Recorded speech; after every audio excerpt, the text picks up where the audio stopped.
नमस्कार, स्वागत है एक नए वीडियो में। लेटेंट व्यू एनालिटिक्स के रिजल्ट्स आ चुके हैं क्वार्टर 2 के, फाइनेंशियल ईयर 24 के और मेरे हिसाब से रिजल्ट हैं काफ़ी वीक। मैं बेटर रिजल्ट्स एक्सपेक्ट कर रहा था, लेकिन होप और एक्सपेक्टेशन में फ़र्क होता है। मेरी होप थी कि बेटर रिज़ल्ट आएगा। लेटेंट व्यू एनालिटिक्स का जो रेवेन्यू है 96% आता है यूएस से। इनके टॉप 10, 5, 30 जितने भी क्लाइंट्स हैं सब यूएस में हैं। बहुत ही मेजर रेवेन्यू चंक जो इनका यूएस से आता है, चाहे एडोब हो, उबर हो या जो भी हो। उन कंपनीज़ के भी खुद की हालत सही नहीं है। मैंने होप किया था याद रखिएगा कि कंडीशंस इम्प्रूव होंगे, लेकिन चाहे मिडल ईस्ट की क्राइसिस हो, चाहे इन्फ्लेशन हो, कुछ भी कंट्रोल में नहीं है और इसलिए लेटेंट व्यू के रिज़ल्ट भी मेरे हिसाब से ठीक नहीं है। अगर हम क्विकली देखें, लेटेंट व्यू का स्टॉक पी देखें वो 72.9, जहाँ इंडस्ट्री पी है 35, तो डबल की वैल्यूएशन दी हुई है। और इतनी हाई पीई देने का मतलब ये है कि कंपनी में हाई ग्रोथ की एक्सपेक्टेंसी है और जो कि सही भी है, गलत नहीं है। वो उस फील्ड में है, डेटा एनालिटिक्स और उस तरह से एआई के फील्ड में है, जहाँ वो उतनी ग्रोथ पॉसिबल है, बट क्योंकि मार्केट कंडीशंस, ग्लोबल कंडीशंस वैसी नहीं है, तो उस तरह की कंपनी जो है वो उस इस सेगमेंट में, मतलब इस एनवायरनमेंट में सक्सेस नहीं कर पाएगी।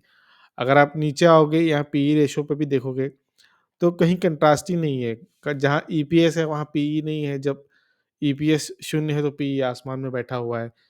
दोनों में कोई मेल नहीं है और इन दोनों को पास आना पड़ेगा, या तो ईपीएस ऊपर आए या पीई नीचे आए। हाल फिलहाल में लग रहा है कि पीई नीचे आएगा, ईपीएस तो ऊपर आ नहीं रहा। चलते हैं क्वार्टरली रिजल्ट में, क्वार्टर रिजल्ट देखते हैं। सितंबर 23 क्वार्टर हुआ खत्म। सेल्स किया है 72 करोड़ का। अब आप इसको कंपेयर करो, लास्ट ईयर से कंपेयर करेंगे, सब क्वार्टर से देखिए 69, 70, 68, 65। क्या ये हाई पी कंपनी की निशानी है? बिल्कुल भी नहीं। हाँ, 69 से 72 ज़रूर क्यू ऑन क्यू बढ़ गया है। वाई ऑन वाई 65, 72 भी बढ़ गया है, लेकिन हम इसको आगे भी चल के देखेंगे। 65 करोड़ में इनका जो प्रॉफिट था वो था 25 करोड़ का। क्यों? क्योंकि ऑपरेटिंग प्रॉफिट मार्जिन 39% का। अब 72 करोड़ में इनका ऑपरेटिंग प्रॉफिट है 24 करोड़ और ऑपरेटिंग प्रॉफिट मार्जिन है 34 करोड़। तो इनकी जो लेवरेज थी हाई ऑपरेटिंग प्रॉफिट मार्जिन की, उसमें डेंट आया। हाँ, आप ये ज़रूर कह सकते हो कि क्वार्टर ऑन क्वार्टर इंप्रूवमेंट आया है, बट ईयर ऑन ईयर अभी भी काफ़ी वीक है। प्रॉफिट बिफोर टैक्स की भी सेम कहानी है। 37 करोड़ था, लेकिन आप इससे पहले भी देखोगे इसके पिछले क्वार्टर में 36 करोड़ था, फिर पहले 38 था, 47 था।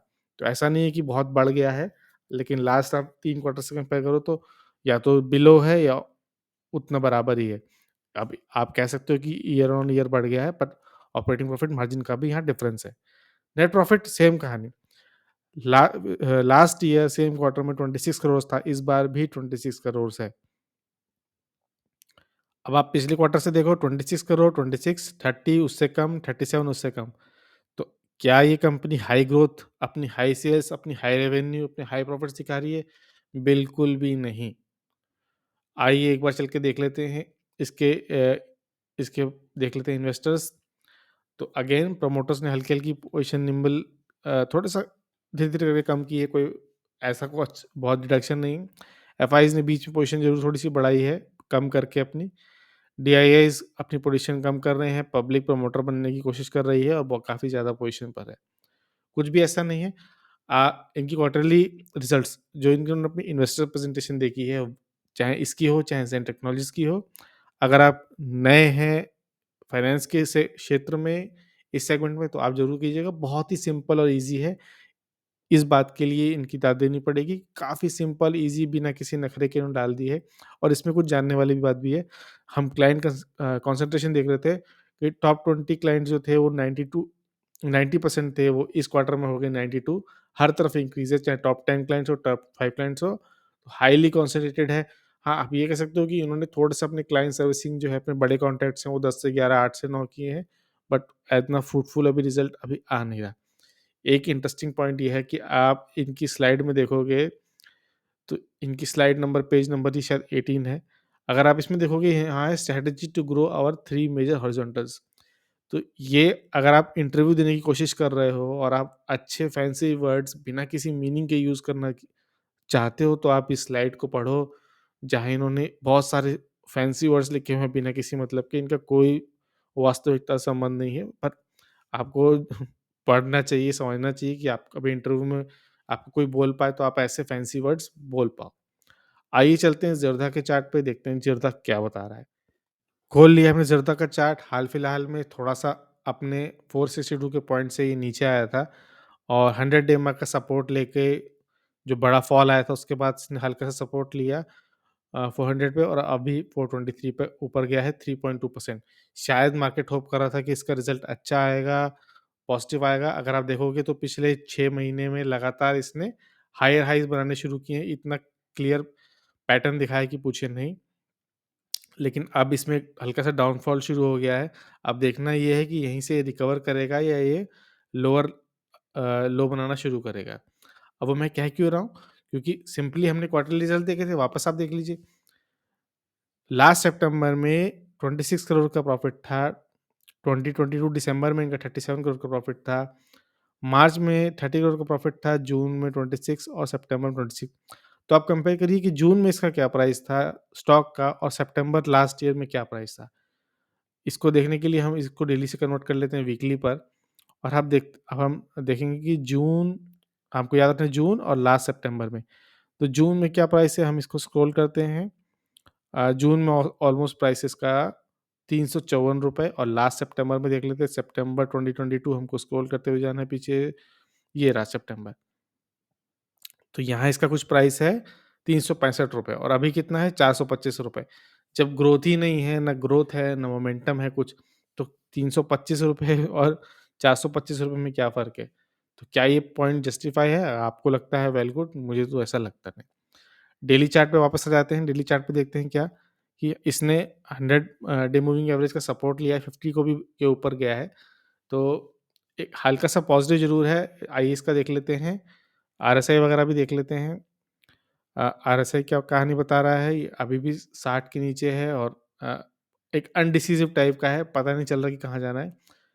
और अगर एमएसीडी देखें तो उसने भी वो भी अभी गेस कर रहा है कि कहाँ, काफ़ी ऊपर से नीचे आया था।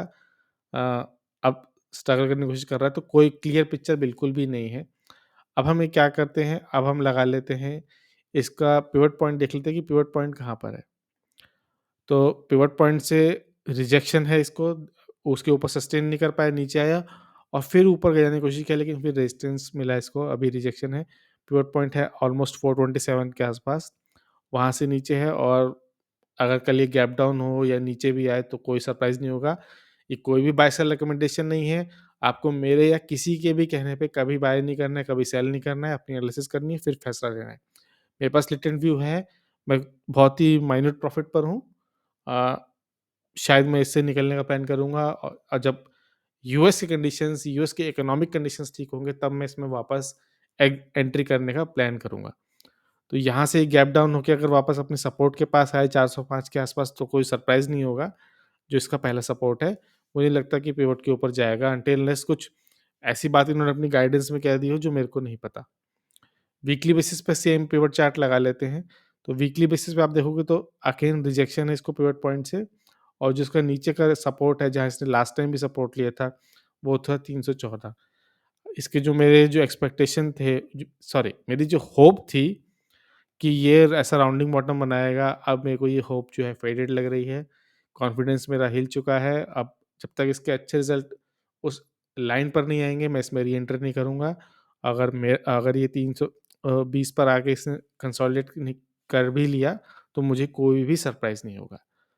तो ये थी एक छोटी-सी एनालिसिस Q2 रिज़ल्ट्स को लेके लेटेंट व्यू के। कैसी लगी आपको एनालिसिस ज़रूर शेयर करिएगा। हम एक नए चैनल है, हो सके तो सब्सक्राइब करिए। वीडियो को देखने के लिए बहुत-बहुत धन्यवाद।